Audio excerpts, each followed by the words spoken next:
ओम नमः शिवाय। श्री शिव रुद्र संहिता खंड 2 अध्याय 41। शिव द्वारा दक्ष को जीवित करना। देवताओं ने महादेव जी की बहुत सी स्तुति की। भगवान आप ही परब्रह्म हैं और इस जगत में सर्वत्र व्याप्त हैं। आप मृत्युंजय हैं। चंद्रमा, सूर्य, अग्नि आपकी 3 आँखें हैं। आपके तेज से ही पूरा जगत प्रकाशित है। ब्रह्मा, विष्णु, इंद्र और चंद्र आदि देवता आपसे ही उत्पन्न हुए हैं। आप ही इस संसार का पोषण करते हैं। भगवान आप करुणामय हैं। आप ही दुष्टों का संहार करते हैं। प्रभु आपकी आज्ञा अनुसार अग्नि जलती है और सूर्य अपनी तपन से झुलसाता है। मृत्यु आपके भय से कांपती है। हे करुणा निधान, जिस प्रकार आज तक आपने हमारी हर विपत्ति से रक्षा की है, उसी प्रकार हम हमेशा आपकी कृपा दृष्टि बनाए रखें। भगवान हम सभी अपनी गलतियों के लिए आपसे क्षमा मांगते हैं। आप प्रसन्न होकर यज्ञ को पूर्ण कीजिए तथा यजमान दक्ष का उद्धार कीजिए। वीरभद्र और महाकाली के प्रहारों से घायल हुए सभी देवताओं व ऋषियों को आरोग्य प्रदान करें। उन सभी की पीड़ा को कम कर दें। हे शिव जी, आप प्रजापति दक्ष के अपूर्ण यज्ञ को पूर्ण कर दें और दक्ष को पुनर्जीवित कर दें। भग ऋषि को उनकी आँखें, पूषा को दांत प्रदान करें। साथ ही जिन देवताओं के अंग नष्ट हो गए हैं उन्हें ठीक कर दें। आप सभी को आरोग्य प्रदान करें। हम आपको यज्ञ में पूरा भाग देंगे। ऐसा कहकर हम सभी देवता त्रिलोकीनाथ महादेव के चरणों में लेट गए। हमारी स्तुति और अन्य विनय से भक्त वत्सल भगवान शिव प्रसन्न हो गए। शिव जी बोले, हे ब्रह्मा, श्री हरि विष्णु, आपकी बातों को मैं हमेशा मानता हूँ, इसलिए आपकी प्रार्थना को मैं नहीं टाल सकता। परंतु मैं ये बताना चाहता हूँ कि दक्ष के यज्ञ का विध्वंस मैंने नहीं किया है।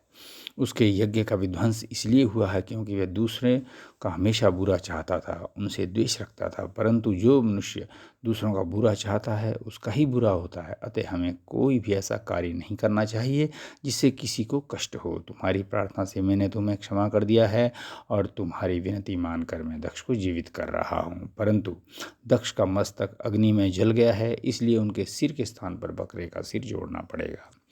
भग सूर्य के नेत्र से यज्ञ भाग को देख पाएंगे तथा पूषा के टूटे हुए दांत सही हो जाएंगे। मेरे गणों द्वारा मारे गए देवताओं के टूटे हुए अंग भी ठीक हो जाएंगे। भृगु की दाढ़ी बकरे की हो जाएगी। सभी अर्धवर्यु प्रसन्न होंगे। ये कहकर वेदी के अनुसरण करता परम दयालु भगवान शंकर चुप हो गए। तत्पश्चात मैंने और विष्णु जी सहित सभी देवताओं ने भगवान शिव का धन्यवाद किया। फिर देव ऋषियों सहित शिव जी को उस यज्ञ में आने के लिए आमंत्रित कर दिया। हम लोग यज्ञ के स्थान पर गए जहाँ दक्ष ने अपना यज्ञ आरंभ किया था।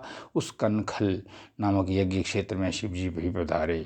तब उन्होंने वीरभद्र द्वारा किए गए उस विध्वंस को देखा। स्वाहा, स्वधा, पुषा, तुष्टि, धृति, समस्त ऋषि, पितर, अग्नि व यज्ञ, गंधर्व और राक्षस वहाँ पड़े हुए थे। कितने ही लोग अपने प्राणों से हाथ धो चुके थे। तब भगवान शिव ने अपने परम पराक्रमी सेनापति वीरभद्र का स्मरण किया। याद करते ही वीरभद्र तुरंत वहाँ प्रकट हो गए और उन्होंने भगवान शिव को नमस्कार किया। तब शिव जी हंसते हुए बोले कि हे वीरभद्र, तुमने तो थोड़ा सा ही देर में सारा यज्ञ विध्वंस कर दिया और देवताओं को भी दंड दे दिया। हे वीरभद्र, तुम इस यज्ञ का आयोजन करने वाले दक्ष को जल्दी से मेरे सामने ले आओ। भगवान शिव की आज्ञा पाकर वीरभद्र गए और दक्ष का शरीर वहाँ लाकर रख दिया, परंतु उसमें सिर नहीं था। दक्ष के शरीर को देखकर शिव जी ने वीरभद्र से पूछा कि दक्ष का सिर कहाँ है। तब वीरभद्र ने बताया कि दक्ष का सिर काटकर उसने यज्ञ की अग्नि में ही डाल दिया था। तब शिव जी के आदेशानुसार बकरे का सिर दक्ष के धड़ में जोड़ दिया गया। जैसे ही शिव जी की कृपा दृष्टि दक्ष के शरीर पर पड़ी, वह जीवित हो गया।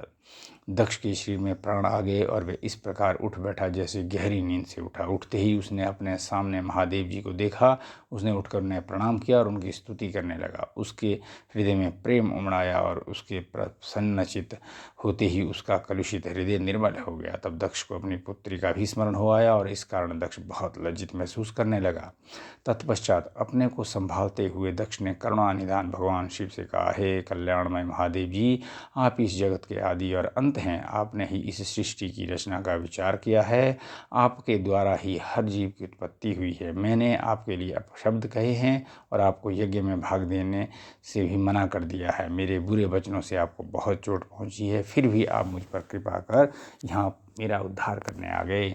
भगवान, आप ऐश्वर्य से संपन्न हैं, आप ही परमपिता परमेश्वर है। प्रभु, आप मुझ पर एवं यहाँ उपस्थित सभी जनों पर प्रसन्न होइए और हमारी पूजा अर्चना को स्वीकार कीजिए। ब्रह्मा जी बोले, नारद, इस प्रकार भगवान शिव की स्तुति करने के बाद दक्ष चुप हो गए। तब श्री हरि विष्णु ने भगवान शिव की बहुत स्तुति की। तत्पश्चात मैंने भी महादेव जी की बहुत स्तुति की। भगवान, आपने मेरे पुत्र दक्ष पर अपनी कृपा दृष्टि की है और उसका उद्धार किया है। देवेश्वर, आप अब प्रसन्न होकर सभी शापों से हमें मुक्त कर दीजिए। महामुनि, इस प्रकार महादेव जी की स्तुति करके मैं दोनों हाथ जोड़कर और सिर झुकाकर खड़ा हो गया। हम सभी देवगणों की स्तुति सुनकर भगवान शिव प्रसन्न हो गए और उनका मुख खिल उठा। तब वहाँ उपस्थित इंद्र सहित अनेक सिद्धों, ऋषियों और प्रजापतियों ने भी भक्तवत्सल करुणानिधान भगवान शिव की अनेक बार स्तुति की। यज्ञशाला में उपस्थित अनेक उपदेवों, नागों तथा ब्राह्मणों ने भगवान शिव को प्रणाम किया और उनका प्रसन्न मन से स्तवन किया। इस प्रकार सभी देवताओं के मुख से अपना स्तवन सुनकर भगवान शिव को बहुत संतोष प्राप्त हुआ। 42वां अध्याय, दक्ष का यज्ञ को पूर्ण करना। ब्रह्मा जी कहते हैं, नारद मुनि, इस प्रकार श्री हरि मेरे देवताओं और ऋषि मुनियों की स्तुति से भगवान शंकर बहुत प्रसन्न हुए। वे हम सबको कृपा दृष्टि से देखते हुए बोले, प्रजापति दक्ष, मैं तुम सभी पर प्रसन्न हूँ। मेरा अस्तित्व सबसे अलग है, मैं स्वतंत्र ईश्वर हूँ, फिर भी मैं सदैव अपने भक्तों के अधीन ही रहता हूँ। 4 प्रकार के पुण्यात्मा मनुष्य ही मेरा भजन करते हैं। उनमें पहला आर्त, दूसरा जिज्ञासु, तीसरा अर्थार्थी और चौथा ज्ञानी है। परंतु ज्ञानी को ही मेरा खास सानिध्य प्राप्त होता है, उसे मेरा ही स्वरूप माना जाता है। वेदों को जानने वाले परम ज्ञानी ही मेरे स्वरूप को जानकर मुझे समझ सकते हैं। जो मनुष्य कर्मों के अधीन रहते हैं वे मेरे स्वरूप को नहीं पा सकते। इसलिए तुम ज्ञान को जानकर शुद्ध हृदय एवं बुद्धि से मेरा स्मरण कर उत्तम कर्म करो। हे दक्ष, मैं ही ब्रह्मा और विष्णु का रक्षक हूँ, मैं ही आत्मा हूँ, मैंने ही संसार की सृष्टि की है, मैंने ही संसार का पालन किया है, मैं ही दुष्टों का संहार करने के लिए संहारक बनकर उनका विनाश करता हूँ। बुद्धिहीन मनुष्य जो कि सदैव सांसारिक बंधनों के मोह माया में फंसे रहते हैं, कभी भी मेरा साक्षात्कार नहीं कर सकते। मेरे भक्त सदैव मेरे ही स्वरूप का चिंतन और ध्यान करते हैं। हम तीनों अर्थात ब्रह्मा, विष्णु और रुद्रदेव एक ही हैं। जो मनुष्य हमें अलग ना मानकर हमारा एक ही स्वरूप मानता है उसे सुख, शांति और समृद्धि की प्राप्ति होती है। परंतु जो अज्ञानी मनुष्य हम तीनों को अलग अलग मानकर हम में भेद करते हैं वे नरक के भागी होते हैं। हे प्रजापति दक्ष, यदि कोई श्री हरि का परम भक्त मेरी निंदा या आलोचना करेगा या मेरा भक्त होकर ब्रह्मा और विष्णु का अपमान करेगा, उसे निश्चय ही मेरे कोप का भागी होना पड़ेगा। तुम्हें दिए गए सभी शाप उसको लग जाएंगे।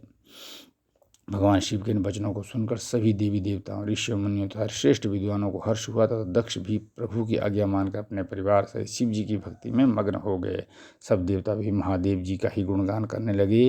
वे शिव भक्ति में लीन हो गए और उनके भजनों को गाने लगे। इस प्रकार जिसने जिस प्रकार से भगवान शिव की स्तुति और आराधना की, भगवान शिव ने प्रसन्नतापूर्वक उसे ऐसा ही वरदान दिया। तत्पश्चात भक्तवत्सल भगवान शंकर जी से आज्ञा लेकर प्रजापति दक्ष ने अपना यज्ञ पुनः आरंभ कर दिया।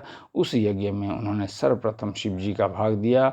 सब देवताओं को भी उचित भाग दिया गया। यज्ञ में उपस्थित सभी ब्राह्मणों को दक्ष ने सामर्थ्य के अनुसार दान दिया।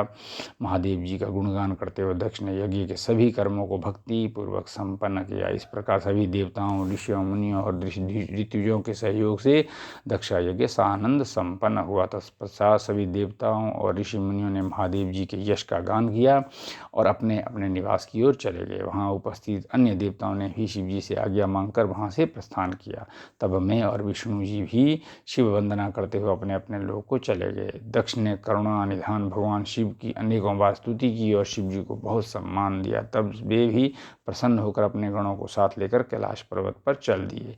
कैलाश पर्वत पर पहुंचकर शिव जी को अपनी प्रिय पत्नी देवी सती की याद आने लगी। महादेव जी ने वहाँ उपस्थित गणों से उनके बारे में अनेक बातें की। वे उनको याद करते हुए व्याकुल हो गए। हे नारद, मैंने तुम्हें सती के परम अद्भुत और दिव्य चरित्र का वर्णन सुना है। ये कथा भोग और मोक्ष प्रदान करने वाली है। ये उत्तम वृत्तांत सभी कामनाओं को पूरा करने वाला है। इस प्रकार इस चरित्र को पढ़ने व सुनने वाला ज्ञानी मनुष्य पापों से मुक्त हो जाता है। उसे यश, स्वर्ग और आयु की प्राप्ति होती है। जो मनुष्य भक्ति भाव से इस कथा को पढ़ता है उसे अपने सत्कर्मों के फलों की प्राप्ति होती है। इति श्री रुद्र संहिता सती खंड संपूर्ण।